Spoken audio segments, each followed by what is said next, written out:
Welcome back, everyone. Really appreciate you watching. This is a progress report in between building videos. I hope you enjoy it. I really do. Thanks for watching, and enjoy the show. Okay, we're back. After this last time lapse, my battery ran out, and then the memory card was also full. I carried on and did some more work, but none of it got caught on camera. My apologies. I'm still a noob at YouTube. Noob at YouTube. That rhymes. I like that. So I got a lot done. From the horror stories that I've already explained with the wiring, I made the decision to remove all the wires, every inch of it, and I found other things. Come with me. Let's, ooh, you guys are getting dizzy. Okay, so let's step over the pontoon close to the engine.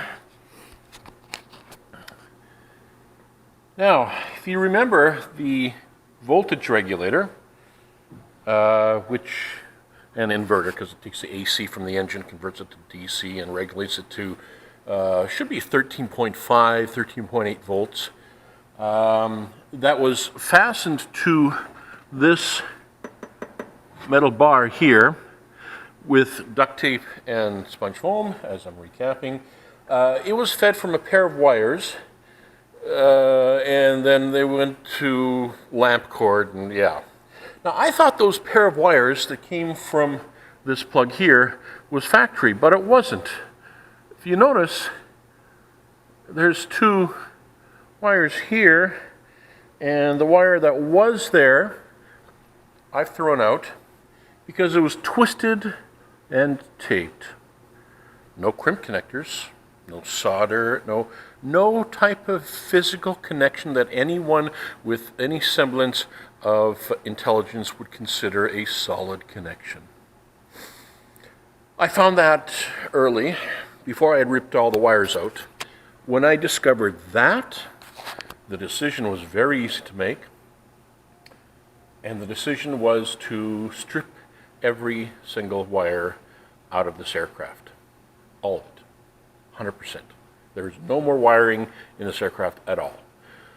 And it's all sitting on the floor right now down there.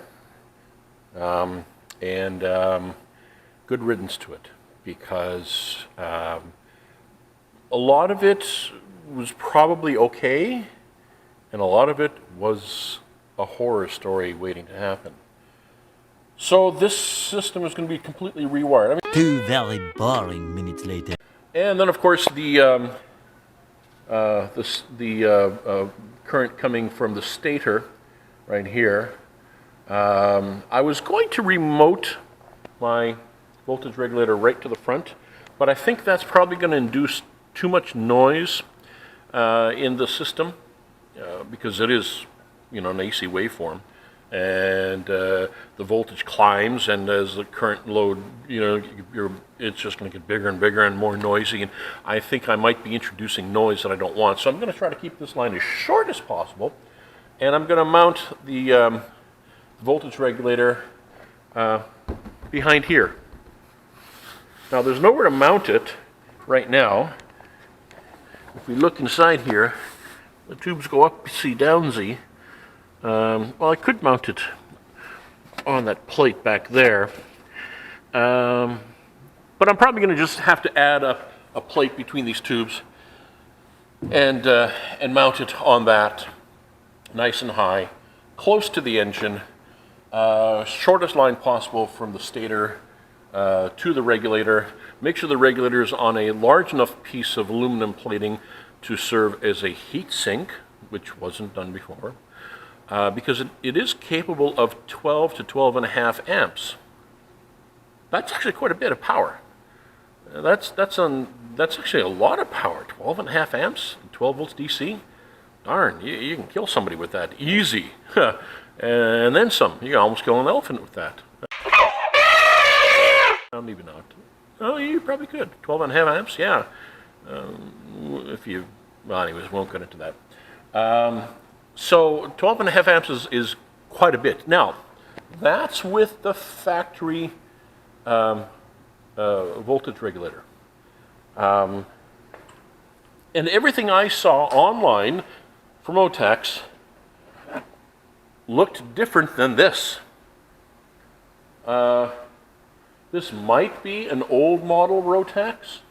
I don't know. I'm going to take it home. I'm going to clean it. I'm going to look for a part number, and I'm going to search for what this is.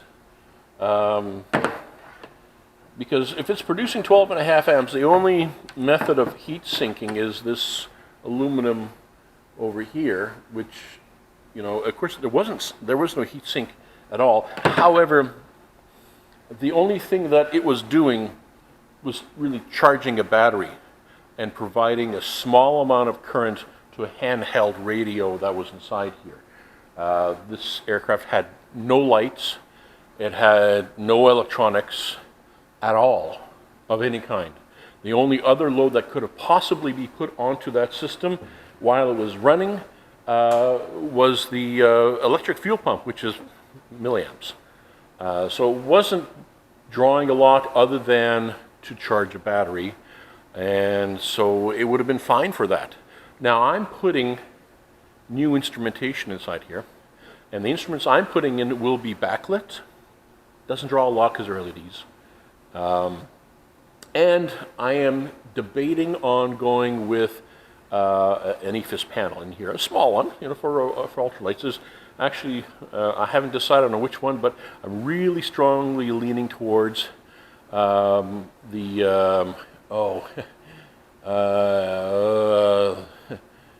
are they called? Grand Rapids Technologies, GRT. They look like exactly what I need, what I want. The price point is very good because, hey, it's ultralight.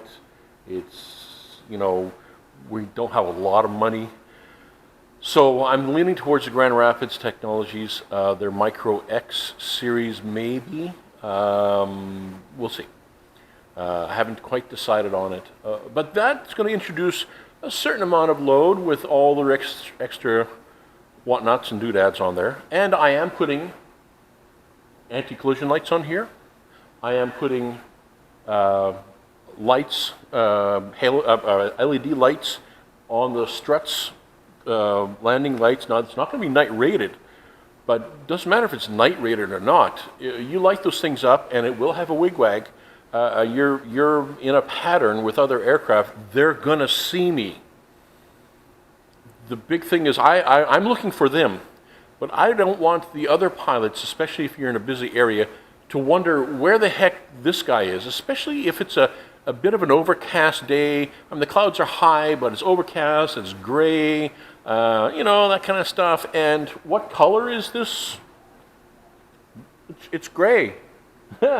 I think, other than the blue stripes on the wings, which aren't all that significant, I think this is going to disappear on those gray days. It's flyable, low wind, overcast, you know what I'm talking about. So the color here does not pop in those conditions. And it must pop, pop, pop! So that's why I'm adding the anti-collision lights, and they're LED, of course, and the LED lights as well. Now I've looked at the ones that are meant for aircraft and so on, and again, this is experimental. And I've seen some off-road LED lights that are very, very good. They have a dual thing where they got a wide disbursement and then a spot that shoots down, and they're, you know, off-road lights, and they only draw about maybe 3 to 4 amps for a pair. Yeah. Now, to create a wigwag, I can do that myself. I can build a little circuit that I flip a switch one way, they're on steady, flip it down the other way, and they go wigwag, and I'm happy.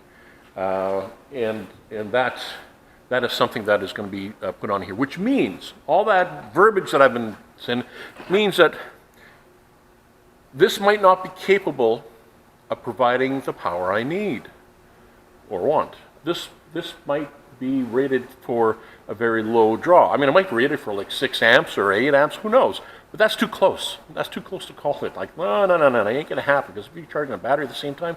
So 12.5 amps is lots of power if you've got the right voltage regulator. And I got to make sure that that is the right voltage regulator. Now, on to another thing as far as recap before I go into starting doing the little bit of work that I came here to do today. This fuel tank, which was the stock fuel tank that was provided by the Quad City Challenger, is a nice tank, actually. It fits in there beautifully. It's a 10 US gallon tank, which is, I think it's 38 liters or something. I have to do that. I can't remember. What is a 4.54 liters per imperial gallon, because I'm in Canada. I think it's 3.8. I'll have to check. Anyways, so it says 10 gallons, so that might mean 38 liters or maybe 35 liters. I'll have to do the math. Not big enough. So I have ordered, and it's on the way, a 17 US gallon aluminum tank that will fit behind the seat. And with it, I asked the guy, can I get that external fuel fill cap? Because I don't want to have to remove the back seat and lean it forward and get a funnel with a hose and risk spilling fuel inside my airplane to fill up the tank. So there's going to be a fill point on the outside of this side wall here. Only it's going to be on the other side. I want it on the starboard side, right-hand side, because the reason the starboard side is because that's the side that is going to have this third door, and will also be the side, since it has a third door, when I am on the lake, I'm going to be docking to any boat dock on this side, because that's the side I come and go on, get in and out of, okay? So if I'm docking on this side, getting in and out on this side, I'm going to fill my fuel on this side. Makes sense, you know? So, yeah, that's, there's going to be a fuel cap around here somewhere. And that's going to make it so much easier to deal with fuel, so I can fill it right at a pump or with a jerry can. Although I have to be careful because the wing does go to that point, sort of covers it a bit. So lifting up a jerry can might be, you know, we'll see. It's not perfect, but it's better. So yeah, going to 17 US gallons, you know, which is a 70%, well actually, is it 70%? Well, it's 7 gallons more from 10. So yeah, I guess a 70% increase from where you're starting from. That should give me enough range to get out to a lake, land, park it, pitch a tent, go fishing, spend the night with a campfire, watch a sunset, with the airplane sitting there on the beach, get up in the morning, have breakfast, strike camp, load the airplane, take off, and come back home, and still have at least 45 minutes of reserve, if not more. So yeah. Now some people are saying, well, if you do that, you might limit your cargo and passenger. And I had to think about that and realize that I'm probably not going to be carrying passengers on this very often. And if I am carrying passengers, I'm not carrying any cargo. It's going to be for a look-see, ooh, look at this stuff, you know, little joy rides. Ready for takeoff! It's not going to be for, you know, carrying camping gear and cargo and a person. No, that's not going to happen. I'm just not going to do it that way. So it's a decision I had to make. So yeah, and if the person is a larger person, well, then don't fill the tank full. Only fill it halfway and tell them, yeah, we'll go for a half an hour or an hour flight and come back and we'll still have lots of fuel. So yeah. So yeah, the 17-gallon tank. I was going to leave it as the 10-gallon tank and just carry inside here either a jerry can or one of those flat fuel cells that carries an extra say 25 liters or what have you, and then when I get to the lake, just fill it in. And then I thought, you know what, that's messy. And that means I gotta be standing on this pontoon, leaning over, or standing in the water and trying to fill the fuel and forget it. No, messy, risk of fuel spills. No, just put the right size tank in here and deal with it that way. So, anyways, that's the recap.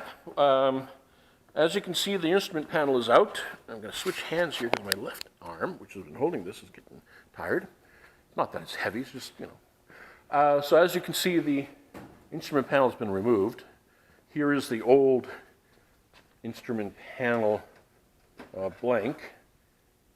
And I don't know what the hinge, well, I think the hinge was so that they could swing it out and work on it. Seemed like a good idea at the time, I guess. Ugly. Oh, ugly. So it's gone. I have a new panel, a blank one that has, well, hang on a second, let me grab it here. I mean, I do have a camera. I might as well show you. This new panel has got a few things going for it. Please excuse the mess on this workbench. All this is a work in progress. Okay, as you can see, there's the new panel, blank. It has these nice little drop downs on here. It's going to be, well, compared to the old one, it goes down a little further and it has those drop downs. So it gives me considerably more room to put switches and what have you that I need on there, and it should fit there nicely, but we'll cover that when it gets to that point. When I decide on what I'm going to do, I'm going to stay with steam gauges, and some of the gauges I got to replace because the airspeed indicator right now is showing minus 20 miles per hour, and there's no adjustment to zero it. I don't like that. And the CHT is a single, and I want dual CHT, so that's going to be replaced. A few moments later. A little longer than a few minutes later. Ooh, GPS. So I don't have to spend $900 on GPS. So now I'm nearly two-thirds of the way in Canadian dollars to that Grand Rapids EFIS. So a third more, and I get the Grand Rapids, and then everything goes in one instrument, and I have a much cleaner panel. Yeah. So, that's why I'm leaning towards it. I'm still going to put a secondary instrument on there for airspeed, altitude, and there will be a magnetic compass, just in case of a failure of the EFIS. I still want to know how high I am. I still want to know how fast I'm going, airspeed-wise, and what direction the nose is pointed in. And from that, as long as you have sufficient situational awareness while you're flying, which you should always have, if the GPS goes and you're left holding the bag in the air, I don't know where I'm at. Well, you really should know where you're at all times. 2,000 years later. You should say, oh, well, last I knew I was at this point, and I have to fly this heading to get back to my destination, so we'll just watch the compass and make sure I keep my altitude and look for landmarks. So, yeah, there will still be backup that in case the EFIS fails. And that's why, like I said, I'm really leaning towards the EFIS on there. Something that is not, and then backup that is not dependent on any external power at all. But they can be expensive because I'd want to go with the 2¼ inch airspeed and 2¼ inch altimeter, which they're expensive. Oddly enough, they're more money than the big suckers, and I don't want to put the big ones on there because I'm going to have the EFIS on there. So 6.5 hours later. Okay, this is too long. Yeah, it is too long. This is almost so, like an episode all I'm by going itself, to and it might- close out this video now and roll credits.